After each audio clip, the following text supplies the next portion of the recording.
இப்போ உங்களுக்கு சந்தோஷமா இருக்குமே. இவரை பார்த்து நல்லா சந்தோஷப்பட்டுக்கோங்க.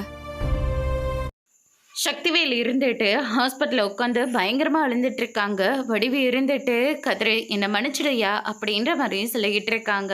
நீங்கள் எதுக்காக அத்தை மன்னிப்பு கேட்குறீங்க அப்படின்னு சொல்லிட்டு கேட்கவும், அவரோட நல்லதுக்காக தான் நீ எல்லாத்தையுமே பண்ணிக்கிட்டு இருக்க. ஆனால் இவங்களோட பேச்சை கேட்டு நானும் உங்களை எங்கே கூட்டிகிட்டு போகிறீங்கன்னு சொல்லி கேட்டுட்டேன்யா அப்படின்னு சொல்லிட்டு ரொம்பவே ஃபீல் பண்ணி விஷயத்த வந்து சொல்லிகிட்டு இருக்காங்க. வீட்டில் அப்பா எல்லா விஷயத்தையும் சொல்லிட்டாரையா, இவருக்கு கேன்சராமே, நீ ஏன் எங்ககிட்ட சொல்லாமல் விட்டுட்ட அப்படின்னு சொல்லிட்டு கேட்டுக்கிட்டு இருக்காங்க. இதெல்லாம் சொன்னால் நீங்கள் யாரும் தாங்கிக்க மாட்டீங்கன்னு தான் மாமா யார்கிட்டையும் சொல்லக்கூடாதுன்னு சொல்லிட்டாரு அப்படின்ற மாதிரி கதிர் நடந்த எல்லா விஷயத்தையும் வந்து சொல்லிடுறாங்க. அதுக்கு அடுத்ததாக இவ்வளோ பெரிய விஷயத்த உன் மேலே என்னென்னமோ இவர் பழி போட்டார்.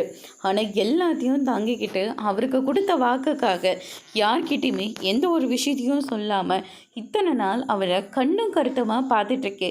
இன்றைக்கி நைட்டு கூட நீ தூங்காமல் இருந்ததா ராஜி சொன்னா. இதுக்காக தானா அவர் தான் அட்மிட் ஆக நீ சொல்லியிருக்கல, அப்போவே அவர் கேட்டிருக்கலாமே, ஏன் அவரும் கேட்காம விட்டுட்டாரு அப்படின்னு சொல்லிட்டு கேட்டுக்கிட்டு இருக்காங்க.